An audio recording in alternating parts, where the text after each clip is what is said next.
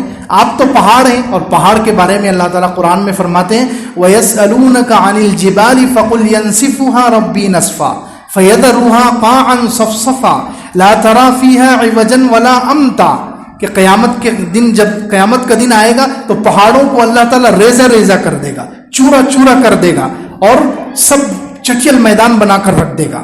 تو آپ تو پہاڑ ہیں۔ تو کہتے ہیں بادشاہ پر کپ کپی طاری ہوگی۔ انہوں نے اتنے اخلاص سے اور ایسے درد دل سے وہ بات کی کہ بادشاہ پر کپ کپی طاری ہوگی۔ بادشاہ نے کہا کہ میں کہاں پہاڑ ہوں بھائی، میں تو ایک عاجز آدمی ہوں، میں تو ایک کمزور آدمی ہوں، اللہ کا ایک بندہ ہوں، تمہیں میں اجازت دیتا ہوں کہ یہ جتنے یہاں پر برائی کی چیزیں سب توڑ دو۔ انہوں نے بادشاہ نے اپنے سامنے توڑنے لگا ہے، سارے مٹکے توڑنے لگا ہے، سارے گانے بجانے کے آلات اور سارے گلاس جتنے تھے سب توڑنے لگا ہے، اور اسی وقت توبہ کر کے بادشاہ نیک بن گیا۔ تو انسان کے اندر یہ جذبہ ہونا چاہیے برائی سے روکنے کا، کہ جہاں کوئی برائی نظر آئے اپنے گھر میں، اپنے خاندان میں، یاد رکھیں بھلائی کا حکم دینا اور برائی سے روکنا اس کا کوئی طریقہ فکس نہیں ہے شریعت میں، اس کا کوئی طریقہ فکس نہیں ہے کہ کسی مخصوص طریقے سے روکا جائے، کسی مخصوص فیلڈ میں، کسی مخصوص جماعت میں جا کر یہ کام کیا جائے، ایسا نہیں ہے۔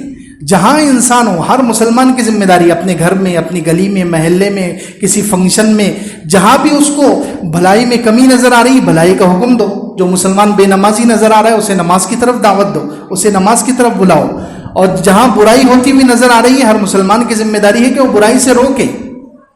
جہاں جو برائی نظر آ رہی ہے مسلمان کا کام ہے چشم پوشی نہ کرے، نگاہ نہ پھیرے، وہاں سے ایسے ہی گمسم نہ گزر جائے۔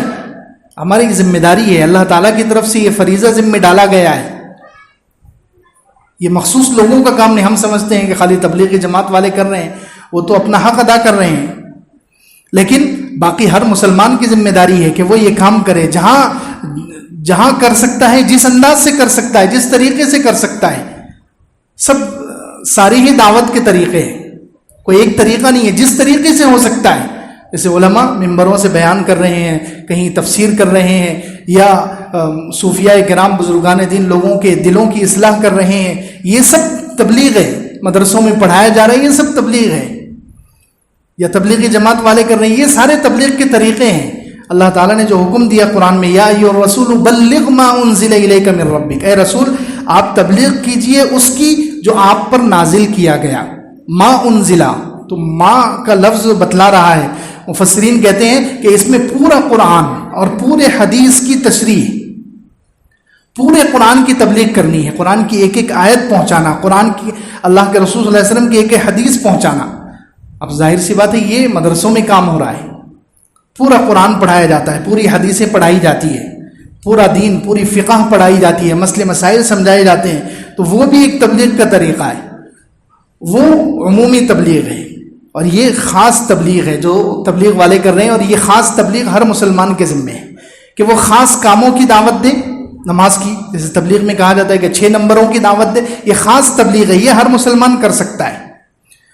یہ ہر مسلمان کر سکتا ہے، خاص تبلیغ، خاص چیزوں کی بس، اس سے زیادہ نہیں، لیکن عام پورے دین کی جو تبلیغ ہے وہ علماء کریں گے، اپنے بیانات کے ذریعے، اپنے مجلسوں کے ذریعے پورے دین کی تبلیغ، پورے قرآن اور پوری حدیث کی تبلیغ وہ علماء کریں گے، عام تبلیغ۔ لیکن خاص تبلیغ ہر مسلمان کے ذمے ہے کہ وہ بھلائی کا حکم دے اور برائی سے روکے۔ تو اس کا پہلا فائدہ بتایا گیا کہ یہ بھلائی کا حکم دیں گے، برائی سے روکیں گے تو اللہ کے عذاب سے بچیں گے، دعائیں قبول ہوں گی۔ جو بھلائی کا حکم دے گا، برائی سے روکے گا، اللہ تعالیٰ نے فرمایا کہ ایسے لوگوں کے ہوتے ہوئے عذاب نہیں آئے گا، ایسے لوگوں کے ہوتے ہوئے عذاب نہیں آئے گا۔ بہت سارے فوائد اس کے بتائے گئے، حدیث میں یہاں تک فرمایا کہ جو لوگوں کو بھلائی کی بات بتلاتے ہیں، بھلائی کی بات سکھلاتے ہیں، کتنی بڑی بات ہے، کتنی بڑی فضیلت ہے۔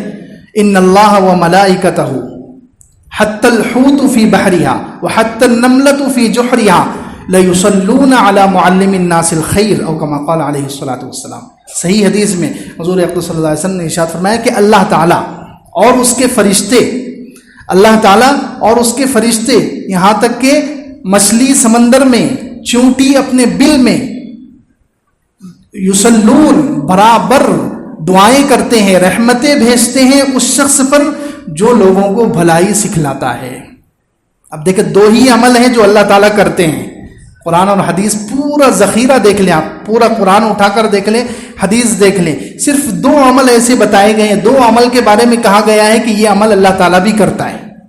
اس میں سے ایک ہے حضور صلی اللہ علیہ وسلم پر درود بھیجنا، ان اللہ و ملائکتہ یصلون علی النبی، اللہ تعالیٰ بھی اور اس کے فرشتے بھی صلات بھیجتے ہیں، یعنی اللہ تعالیٰ رحمت بھیجتے ہیں اور فرشتے دعا کرتے ہیں۔ تو یہ عمل کے بارے میں کہا، درود کے بارے میں کہ یہ اللہ تعالیٰ بھی کرتے ہیں، اور دوسرے بھلائی سکھلانے والوں پر صلات بھیجنا، یہ بھی اللہ تعالیٰ بھی کرتے ہیں، فرشتے بھی، حتیٰ کہ چونٹیاں اور سمندر کی مچھلیاں سب ان کے لیے دعائیں کرتی ہیں اور ان پر رحمتیں بھیجی جاتی ہیں۔ تو اتنی بڑی فضیلت ہے، اس لیے ہر مسلمان کو چاہیے کہ وہ جتنا ہو سکے، جہاں تک اپنی استطاعت ہے، جہاں تک اپنی طاقت ہے، جہاں تک اپنا بس ہے، جتنا اپنا علم ہے، لوگوں کو بھلائی کی طرف بلائے، برائی سے روکے، بھلائی کی طرف بلائے اور برائی سے روکے۔ جتنا بھلائی کی طرف بلائیں گے بھلائیوں میں اضافہ ہوگا، برائیوں سے روکیں گے برائیاں کم ہوگی۔ آج یہ بھلائیوں کی طرف نہ بلانے کی وجہ سے اور برائیوں سے نہ روکنے کی وجہ سے برائیوں کا فگر بڑھتا جا رہا ہے، منکرات بڑھتے جا رہے ہیں، منکرات پھیلتے جا رہے ہیں، برائیاں پھیلتی جا رہی ہیں، گھروں کو، گلیوں کو برائیوں نے اپنے گھیرے میں لے لیا ہے، ہر جگہ برائی برا، اور جتنی برائی ہوگی اتنے عذابات ہوں گے جو ہم اپنی آنکھوں سے دیکھ رہے ہیں۔ برائی کی تعداد بڑھتی جا رہی ہے، برائی کا فگر بڑھتا جا رہا ہے، اس لیے عذابات بھی بڑھتے جا رہے ہیں، قسم قسم کے عذاب، طرح طرح کے عذاب۔ پہلے اس قسم کے عذاب دیکھنے میں نہیں آتے تھے، نہ سننے میں آتے تھے، نہ انسان نے کبھی سوچا تھا کہ ایسا بھی ہوگا۔ تو اس لیے ایمان کا ایک اہم شعبہ ہے کہ لوگوں کو بھلائی کی طرف بلانا اور برائی سے روکنا، اس لیے یہ عمل کرے۔ اللہ رب العزت ہمیں عمل کی توفیق عطا فرمائے۔